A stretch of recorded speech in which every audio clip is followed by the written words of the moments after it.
مالیاتی تعلیم کیوں لازم ہے؟ 1990 میں میرے بہترین دوست مائک نے اپنے باپ کی کاروباری سلطنت سنبھال لی اور اس کی کارکردگی اپنے باپ سے بھی اچھی ہے۔ سال میں ایک دو بار ہم گولف کورس پر ایک دوسرے سے ملتے ہیں اور وہ اس کی بیوی اندازے سے بڑھ کر امیر ہیں۔ دولت مند باپ کا کاروبار عظیم ہاتھوں میں ہے اور مائک اب اپنے لڑکے کو اپنی جگہ لینے کی تربیت دے رہا ہے جیسے اس کے باپ نے ہمیں تعلیم دی۔ 1994 میں 47 سال کی عمر میں کام سے کنارہ کش ہو گیا۔ میری بیوی کم اس وقت 37 برس کی تھی۔ ریٹائرمنٹ کا مطلب یہ ہرگز نہیں کہ میں نے کام چھوڑ دیا اور میں بیکار بیٹھ گیا۔ میرے اور میری بیوی کے لیے اس کا سادہ مفہوم یہ تھا کہ حالات کے تحت ہم کام بھی کر سکتے ہیں اور آرام سے بھی بیٹھ سکتے ہیں، اور ہماری دولت میں خود بخود اضافہ ہو رہا ہے اور ہم افراد سے کجا آگے ہیں۔ ہماری سرمایہ کاری اتنی مستحکم ہے کہ اپنے آپ اس میں اضافہ ہو رہا ہے۔ میرے خیال میں یہی حقیقی آزادی ہے۔ یہ ایسے ہی ہے جیسے انسان ایک پودا لگاتا ہے۔ شروع میں تم اس کی آبیاری کرتے ہیں اور اس کی دیکھ بھال کرتے ہیں، اور پھر ایک دن ایسا آتا ہے کہ اسے تمہاری ضرورت نہیں رہتی، یہ اپنے آپ نشو و نما پاتا ہے، اس کی جڑیں کافی گہرائی تک چلی جاتی ہیں، اور پھر یہ درخت آپ کو سایہ مہیا کرتا ہے اور آرام پہنچاتا ہے۔ مائک نے سلطنت کو چلانے کا فیصلہ کیا۔ میں نے دستبرداری کا جب میں لیکچر دیتا ہوں تو عام طور پر لوگ سوال کرتے ہیں کہ میں انہیں کیا مشورہ دیتا ہوں یا وہ کیا کر سکتے ہیں، انہیں کیسے ابتدا کرنی ہے، چاہیے ان کی پڑھنے کے لیے کوئی اچھی کتاب کا مشورہ دے سکتا ہوں، انہیں بچوں کی تربیت کیسے کرنی چاہیے، کامیابی کا راز کیا ہے، میں کروڑوں کیسے کما سکتا ہوں۔ مجھے ہمیشہ وہ مضمون یاد آتا ہے جو مجھے پڑھنے کے لیے دیا گیا تھا۔ وہ ایسا تھا: امیر ترین تاجر۔ 1923 میں ہمارے امیر ترین تاجروں اور چوٹی کے لیڈروں نے شکاگو کے ایچ واٹر بیچ ہوٹل میں ایک کانفرنس میں شرکت کی۔ ان میں چارلس شواب تھا، جو ایک عظیم ترین خود مختار سٹیل کمپنی کا سربراہ تھا۔ سیموئل انسل تھا، جو دنیا کی سب سے بڑی یوٹیلیٹی کا صدر تھا۔ ہارورڈ ہابسن تھا، جو عظیم ترین گیس کمپنی کا سربراہ تھا۔ آیور گرو تھا، جو بین الاقوامی میچ کمپنی کا صدر تھا، جو ان دنوں دنیا کی سب سے بڑی کمپنی تھی۔ لیون فریزیر، جو بینک آف انٹرنیشنل سیٹلمنٹس کا صدر تھا۔ رچرڈ وٹنی تھا، جو نیو یارک اسٹاک ایکسچینج کا صدر تھا۔ آرتھر کوٹن اور جیسی لور مور تھے، جو سب سے بڑے اسٹاک بروکرز تھے، اور البرٹ فال، جو صدر ہارڈنگ کی کابینہ کا کارکن تھا۔ جو 25 سال بعد ان میں سے جو 9 کا انجام حسب ذیل ہوا۔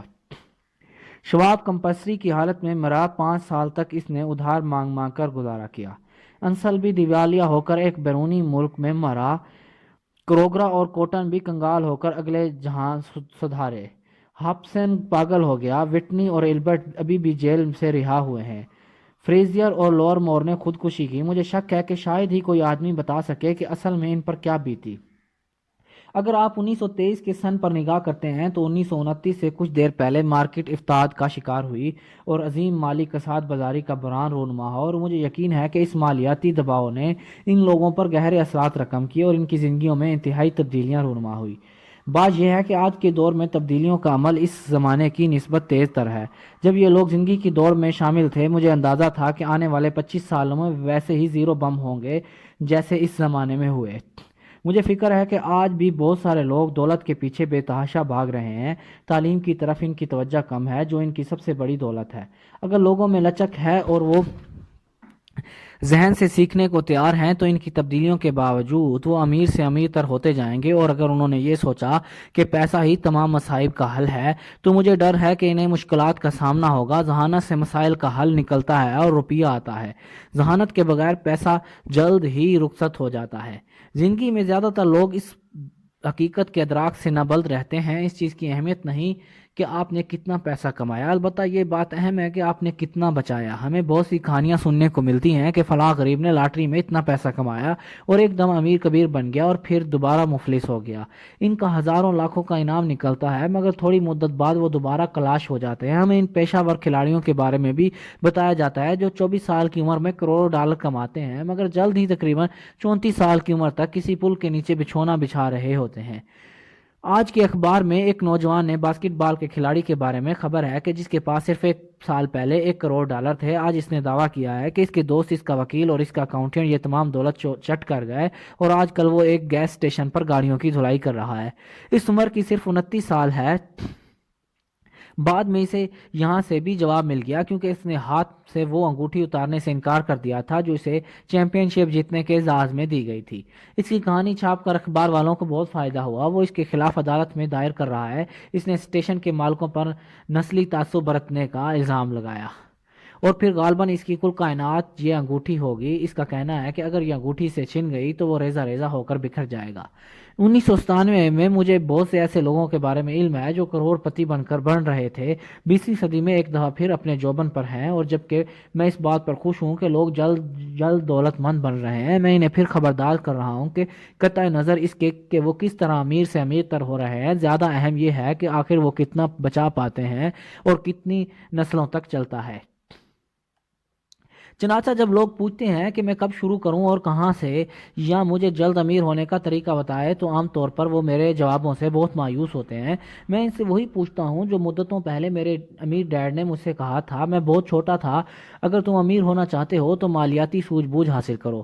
جب بھی میری اس سے ملاقات ہوتی تو وہ اس بات پر زور دیتا اور بار بار یہی بات دہراتا کہ مجھے اچھی طرح ذہن نشین ہو جائے۔ جیسے میں نے پہلے آپ کو بتلایا، میرا پڑھا لکھا باپ مجھے کتابیں پڑھنے کی تلقین کرتا اور میرا امیر ڈیڈ ہمیشہ اسی بات پر زور دیتا کہ مالی سوجھ بوجھ کی مکمل مہارت حاصل کرو۔ اگر تم امپائر اسٹیٹ بلڈنگ بنانا چاہتے ہو تو پہلے زمین میں ایک کھڈا کھود کر اس میں مضبوط مسالہ بھروا کر ایک مکان بنانا چاہتے ہو تو بنیاد میں 6 انچ موٹی کنکریٹ کی تہہ ہی کافی ہوگی۔ زیادہ تر لوگ امیر بننے کے اس دور میں 6 انچ موٹی کنکریٹ کی تہہ پر امپائر اسٹیٹ بلڈنگ تعمیر کرنا چاہتے ہیں۔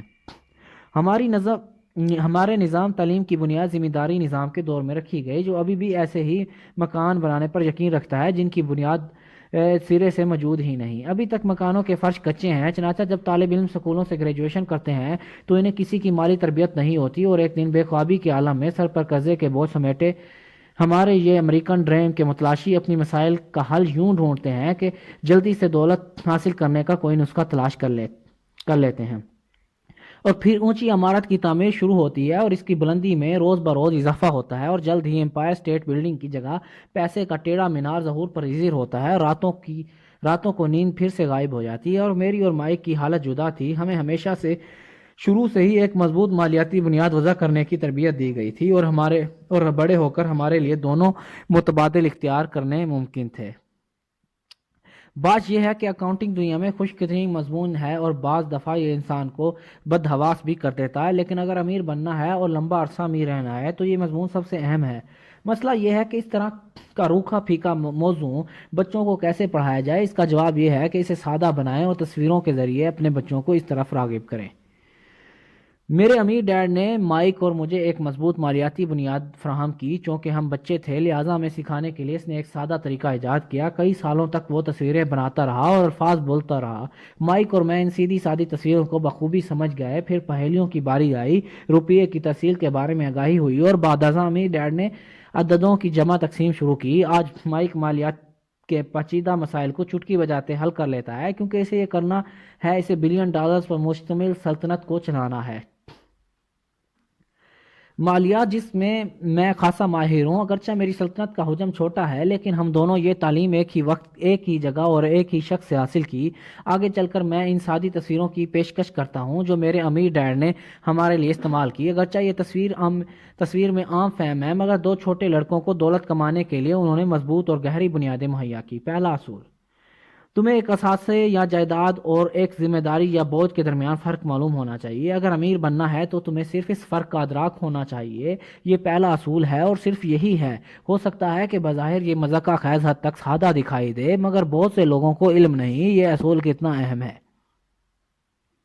اکثر لوگ مالیاتی کشمکش میں فقط اس لیے مبتلا رہتے ہیں کہ انہیں ان دونوں کے درمیان فرق کی شناخت نہیں ہوتی۔ امیر لوگ جائیدادیں حاصل کرتے ہیں، غریب اور متوسط طبقے کے لوگ بوجھ میں یہ سمجھ کر اضافہ کرتے ہیں کہ وہ اثاثہ بنا رہے ہیں۔ جب میں امیر ڈیڈ نے مجھے اور مائک کو اس بارے میں سمجھایا، ہم نے خیال کیا کہ وہ ہمارے ساتھ مذاق کر رہا ہے، اور ادھر ہم تھے تو تقریباً 9 عمر جو امیر بننے کا راز جاننا چاہتے تھے، اور ادھر وہ ہمیں یہ جواب دے رہا تھا۔ یہ اتنا سادہ اور عام فہم تھا کہ مدتوں ہم نے اس پر غور نہ کیا۔ اثاثہ کیا ہوتا ہے؟ مائک نے پوچھا۔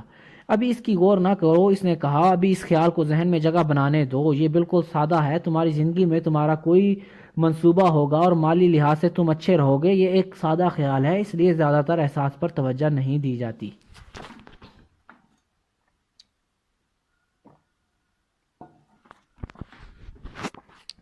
آپ کا مطلب یہ ہے کہ ہمیں صرف اسسٹ کرنے کے بارے میں جاننے کی ضرورت ہے اور اسے حاصل کر کے ہم امیر بن جائیں گے؟ میں نے پوچھا۔ امیر ڈیڈ نے اسبات میں سر ہلایا۔ یہ اتنا ہی سادہ ہے، اگر یہ اتنا آسان ہے تو پھر ہر شخص امیر کیوں نہیں؟ میں نے پوچھا۔ امیر ڈیڈ مسکرایا، کیونکہ لوگوں کو اثاثے اور ذمہ داری کے درمیان فرق معلوم نہیں۔ مجھے یاد ہے میں نے پوچھا، اگر یہ اتنا سادہ ہے تو پھر بڑے اتنے احمق کیوں؟ وہ اس کے بارے میں جاننا کیوں نہیں چاہتے؟ ہمارے امیر ڈیڈ نے چند منٹوں میں ہم پر اثاثوں اور ذمہ داریوں کے درمیان فرق واضح کر دیا۔ بطور ایک جوان آدمی کے دوسرے ہم عمروں کے سامنے اس کی وضاحت کرنے میں مجھے مشکل کا سامنا ہے۔ کیوں؟ کیونکہ جوان آدمی زیادہ تیز ہوتے ہیں، عام طور پر بڑے اس خیال کی سادگی کی وجہ سے اسے بالکل نظر انداز کر دیتے ہیں، کیونکہ انہیں مختلف تعلیم دی گئی ہے، انہیں پیشہ ور پڑھے لکھے نے تعلیم دی، جیسے بینکرز، اکاؤنٹنٹ، پراپرٹی ڈیلرز، مالیاتی منصوبہ ساز وغیرہ وغیرہ۔ مشکل تب ہوتی ہے جب ہم پڑھے لکھے لوگوں کو وہ سب کچھ بھلانے کا کہتے ہیں جو انہوں نے پڑھا ہے، یا چاہتے ہیں کہ وہ دوبارہ بچے بن جائیں۔ ایک ذہین جوان آدمی عام طور پر سادہ اور عام فہم معاملات پر زیادہ توجہ نہیں دیتے۔ مشکل تب ہوتی ہے جب ہم پڑھے لکھے لوگوں کو وہ سب کچھ بھلانے کا کہتے ہیں جو انہوں نے پڑھا ہے، یا چاہتے ہیں کہ وہ دوبارہ بچے بن جائیں۔ ایک ذہین جوان عام آدمی طور پر سادہ اور عام فہم معاملات پر زیادہ توجہ نہیں دیتا۔ دولت مند ڈیڈ نے کس کے اصول کو اپنایا تھا، یعنی کیپ اٹ سمپل اسٹوپڈ؟ اس نے دو لڑکوں کے لیے آسان بنایا اور ان کی مالی بنیاد مستحکم ہو گئی۔ تو پھر مشکل کیسے پیدا ہوتی ہے، یا یہ کہ اتنی سادہ چیز کو اتنا پیچیدہ کیسے بنا دیا گیا؟ کوئی بھی شخص اثاثہ کیوں خریدے گا جو در حقیقت ایک بوجھ ہے؟ اس کا جواب بنیادی تعلیم میں مضمر ہے۔ ہم فقط تعلیم پر اپنی توجہ مرکوز رکھتے ہیں اور مالی معاملات کو قابل اعتنا نہیں گردانتے۔ اثاثے کا کیا مطلب ہے اور مالی بوجھ کی تعریف کیا ہے؟ یہ فقط الفاظ نہیں۔ اگر آپ واقعی الجھن میں پڑھنا چاہتے ہیں تو ان الفاظ یعنی اسسٹ اور لائبلٹی کے معنی ڈکشنری میں دیکھیں۔ میں جانتا ہوں کہ ایک مستند اور تجربہ کار حساب دان کو ان کا مفہوم سمجھ میں آ جائے گا، مگر ایک عام انسان کو پلے کچھ بھی نہ پڑے۔ مگر عام طور پر جب ہم بڑے ہو جاتے ہیں تو کسی بارے میں بھی لا علمی کے اعتراف کو کثر شان خیال کرتے ہیں۔ جب ہم لڑکے تھے تو امیر ڈیڈ نے ہم سے کہا، اثاثے کی تعریف لفظوں میں نہیں ہندسوں میں کی ہوتی ہے، اور اگر تم ہندسوں کو پڑھنے کے علم سے لابلد ہوتے ہو تو تمہیں اثاثے اور ایک کھڈے کے درمیان کوئی فرق دکھائی نہ دے گا۔ حساب کتاب کے بارے میں امیر ڈیڈ کا کہنا تھا، ہندسے بے معنی ہے جب تک تمہیں اہلیت نہ ہو کہ ہندسے سے تمہیں کیا بتلا رہے ہیں، یعنی ہندسہ شناسی کا فن اہم ہے۔ ہندسے جو کہ حقائق بیان کر رہے ہیں، اس سے شناسائی زیادہ ضروری ہے۔ ہم سے لوگ پڑھتے ہیں مگر انہیں یہ معلوم نہیں ہوتا کہ وہ کیا پڑھ رہے ہیں۔ پڑھنے کے ساتھ ساتھ سمجھنے کو ریڈنگ کمپریہنشنز کہتے ہیں، اور پڑھنے کے ساتھ جاننے کی استعداد کا معیار سب میں الگ ہوتا ہے۔ مثال کے طور پر حال ہی میں نے نیا VCR خریدا۔ اس کے ساتھ ایک کتابچہ تھا جس میں اس کو چلانے کی ترکیب بتلائی گئی تھی۔ میں صرف یہ چاہتا تھا کہ اپنی مرضی کے پروگرام ریکارڈ کروں جو جمعے کی رات TV سے نشر ہوتے تھے۔ میں نے کتابچہ کو پڑھنے کی انتہائی کوشش کی، میرا سر گھوم گیا مگر کچھ سمجھ نہ آیا۔ میری نظر میں VCR کو کتابچے کی مدد سے پروگرام کرنا یا قابل عمل بنانا مشکل ترین کام تھا۔ میں لفظ بخوبی پڑھ سکتا تھا مگر ان الفاظ کے معنی میری سمجھ بوجھ سے ماورا تھے۔ جہاں تک ان الفاظ کو پڑھنے کا سوال تھا تو اس میں میرا A گریڈ تھا، مگر ان کو سمجھنے میں میرا F گریڈ تھا۔ اور عام طور پر مالی معاملات میں لوگ اسی طرح ہوتے ہیں۔ اگر تم دولت کمانا چاہتے ہو تو اعداد کو پڑھنا اور ان کو سمجھنا سیکھو۔ میں ان کے ایک دفعہ انہیں 1000 مرتبہ اپنے ڈیڈ کو یہ بات دہراتے سنا، اور یہ بھی کہا کرتا، امیر لوگ اثاثے بناتے ہیں اور غریب متوسط طبقے کے لوگ مالی بوجھ میں اضافہ کرتے ہیں۔ میں آپ کے اثاثے اور بوجھ کے درمیان جو فرق ہے اس کے بارے میں بتاتا ہوں۔ بہت سے اکاؤنٹنٹ اور اقتصادی ماہر میری وضاحت سے متفق نہ ہوں گے، مگر یہی سیدھی سادی لکیر تھی جنہوں نے دو چھوٹے لڑکوں کو مضبوط مالی بنیاد فراہم کی۔ چونکہ ان دنوں میں ہم چھوٹے تھے، چنانچہ ہمیں سمجھانے کے لیے امیر ڈیڈ نے ہر چیز کا سادہ اور عام فہم بنایا۔ اس نے زیادہ تر تصویروں اور خاکوں سے کام لیا، بہت کم الفاظ بولے اور ہندسوں کا ذکر تک نہ کیا۔ اثاثوں کی نقدی کی تحصیل کا نمونہ۔ پیچھے دی گئی تصویر مالی سٹیٹمنٹ ہے۔ عام طور پر اسے نفع اور نقصان کی رپورٹ کہا جاتا ہے۔ یہ ہماری آمدنی اور اخراجات کا تخمینہ واضح کرتی ہے۔ اس لیے بھی یہ نام دیا گیا ہے کہ یہ ہمارے اثاثوں اور ذمہ داریوں کا میزان کرتی ہے۔ بہت سے لوگ جو مالی معاملات میں ناآموز ہوتے ہیں، ان انکم سٹیٹمنٹ اور بیلنس شیٹ کے درمیان جو تعلق ہے اس کے بارے میں بالکل علم نہیں ہوتا۔ اسے سمجھنا انتہائی ضروری ہے۔ مالی کشمکش کی بنیاد وجہ اثاثے اور مالی بوجھ کے مابین فرق سے لا علمی ہے، الجھن کی وجہ دونوں الفاظ کی تعریف یا وضاحت کے باعث ہے۔ اگر تمہیں ذہنی اور پریشانی کا مزہ چکھنا ہے تو دونوں الفاظ کے معنی ڈکشنری میں دیکھو۔ تجربہ کار اکاؤنٹنٹ تو شاید اس فرق کو جان لے، مگر ایک عام انسان کے لیے یہ فرق ایسے ہی ہے جیسے چینی زبان سمجھنا۔ ڈکشنری میں تمہیں ان الفاظ کی مفہوم کو دیکھتے ہوئے مگر پلے کچھ نہیں پڑتا۔ چنانچہ جیسا کہ میں نے پہلے بتایا، میرا امیر ڈیڈ کہا کرتا، اثاثے تمہاری جیبیں بھرتے ہیں، یہ سیدھی سادی مشتمل اور عمدہ وضاحت تھی اور دو چھوٹے لڑکوں کو اس سے سمجھنے میں دشواری نہ ہوئی۔ اگر تمہیں امیر ہونا ہے تو تمہیں بس اتنا جاننے کی حاجت ہے، بس زندگی بھر اثاثے خریدتے رہو۔ اگر تم غریب رہنا چاہتے ہو یا متوسط طبقے میں رہنا ہے تو پھر تمام زندگی مالی بوجھ خریدتے رہو۔ حقیقی دنیا میں مالی کشمکش کی بڑی وجوہات اس فرق کو نہ جاننے کی بدولت ظہور پذیر ہوتی ہیں۔ لفظوں اور عددوں سے عدم واقفیت مالی پریشانیوں کی بنیاد ہے۔ اگر لوگوں کو مالی پریشانی ہے تو لازماً اس کی وجہ یہی ہے کہ الفاظ اور اعداد کی مطالب سے انہیں آگاہی نہیں، کوئی نہ کوئی خامی ضرور ہے۔ امیر اس لیے امیر ہے کہ انہیں ان علاقوں کے بارے میں ان لوگوں کی نسبت زیادہ بہتر طریقے پر معلوم ہے جو مالی مشکلات میں گرفتار ہیں۔ چنانچہ اگر آپ لوگ امیر بننا چاہتے ہیں اور امیر رہنا چاہتے ہیں تو مالیاتی سمجھ بوجھ تمہارے لیے اشد ضروری ہے اور تمہیں الفاظ اور اعداد کا فرق واضح ہونا چاہیے۔ اشکال میں تیر کے نشان سرمایہ کی ترسیل کی نشاندہی کرتے ہیں، خالی اعداد کافی نہیں۔ جس طرح فقط الفاظ بھی بے معنی ہوتے ہیں، اصل اہمیت تو کہانی کی ہے۔ مالیاتی زبان میں اعداد کے بارے میں جاننا کافی کہانی کے پلاٹ کو جاننے کے مترادف ہے، اور کہانی یہ ہے کہ سرمایہ کہاں حرکت پذیر ہے۔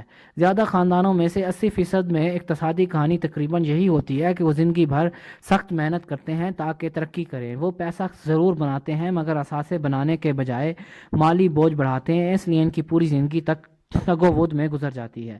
مثال کے طور پر نیچے کی شکل میں ایک غریب آدمی یا وہ نوجوان جو ابھی گھر بیٹھا ہے، اس کی زندگی کی آمدنی کی تفصیل کا خاکہ دیا گیا ہے۔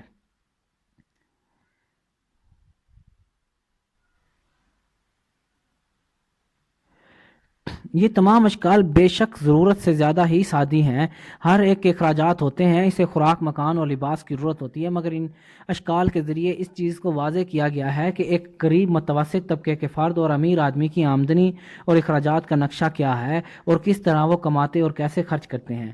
روپیہ کی آمد و رفت اصل کہانی بیان کرتی ہے۔ یہ کہانی اس طریقہ کار کی ہے جس کو بروئے کار لا کر ایک شخص اپنی آمد، دولت اور مالی معاملات سے عہدہ بر ہوتا ہے، اور جب پیسہ ان کے ہاتھوں میں آتا ہے تو اس سے کس طرح ہینڈل کرتے ہیں۔ میں نے امریکہ کے امیر ترین آدمیوں کی داستان اس لیے بیان کی کہ تاکہ آپ لوگوں پر واضح کر سکوں کہ اکثر لوگوں کے خیالات میں اس بارے میں جو اشتباہ ہے اسے واضح کروں۔ اور اشتباہ یہ ہے کہ پیسہ ہر دور کی دوا ہے، اس لیے یہ فقرہ سن کر میرے رونگٹے واضح کر دوں، اور اشتباہ یہ ہے کہ پیسہ ہر دور درد کی دوا ہے، اس لیے یہ فقرہ سن کر میرے رونگٹے کھڑے ہو جاتے ہیں جب لوگ مجھ سے تقاضا کرتے ہیں کہ جلد امیر ہونے کا انہیں کوئی طریقہ بتا دوں یا انہیں کہاں سے ابتدا کرنی ہے۔ میں عموماً یہ بات سنتا ہوں کہ میرے سر پر قرض کا بوجھ ہے اور مجھے جلد پیسہ بنانا ہے، مگر زیادہ پیسہ بھی عموماً مسائل کو حل نہیں کرتا۔ حقیقت تو یہ ہے کہ اس سے مشکلات میں اضافہ ہوتا ہے۔ عام طور پر دولت ہماری المناک انسانی کمزوریوں کو واضح کرتی ہے، اور بہت سے ایسے پہلو جو عام طور پر ہم پناہ ہوتے ہیں پوری شدت سے ہم پر عیاں ہوتے ہیں۔ یہی وجہ ہے کہ بسا اوقات جب اچانک کوئی شخص ڈھیر ساری دولت حاصل کرتا ہے، مثلاً ترکہ یا وراثہ یا ترقی یا لاٹری میں جیت، تو جلد یا بدیر وہی آنے والی جگہ پر آ جاتا ہے، یا اس کی حالت پہلے سے بھی ابتر ہوتی ہے۔ پیسہ آپ کے ذہن میں موجود کیش فلو یا پیسے کو ٹھکانے لگانے کے طریقہ کار میں تیزی برپا کر دیتا ہے۔ اگر تمہارا ارادہ سارا پیسہ خرچ کرنے کا ہے تو زیادہ احتمال ہے کہ اخراجات میں اضافہ کر کے آپ زائد آمدنی اس میں لگا دیں۔ بس مشہور کہانی ہے کہ ایک احمق اور دولت دونوں ساتھ ساتھ نہیں چل سکتے اور جلد ہی ان کے راستے جدا ہوتے ہیں۔ میں نے متعدد بار کہا کہ اسکول میں جا کر ہم اپنی پیشہ ورانہ قابلیت اور عملی استعداد میں اضافہ کرتے ہیں، دونوں ہی اپنی جگہ اہم ہیں۔ ہم اپنی پیشہ ورانہ قابلیت کے بلبوتے پر دولت پیدا کرتے ہیں۔ 1960 میں یہ حالت تھی کہ اگر پڑھائی کے دوران کسی طالب علم کا تعلیمی ریکارڈ غیر معمولی ہوتا تو اس وقت فرض کر لیا جاتا کہ بڑا ہو کر وہ ڈاکٹر بنے گا۔ کوئی بھی شخص اس طالب علم سے یہ پوچھنے کی زحمت گوارا نہ کرتا کہ آیا اسے خود بھی ڈاکٹر بننے کا شوق تھا، اسے فرض کر لیا جاتا تھا کہ وہ ضرور ڈاکٹر بن کر خوب دولت کمائے گا۔ مگر آج کے ڈاکٹر کو جس طرح مالی مشکلات کا سامنا ہے وہ اتنی حوصلہ شکن ہے کہ میں اپنے بدترین دشمنوں کے لیے بھی یہ توقع نہ کروں کہ انہیں ایسے حالات میں کا سامنا ہو۔ کاروبار انشورنس کمپنیوں کے ہاتھ میں آنے کے بعد انہیں ہیلتھ کیئر کے جھنجھٹ، حکومتی مداخلت اور علاج میں مجرمانہ غفلت کی وجہ سے سینکڑوں مقدمات کا سامنا ہے۔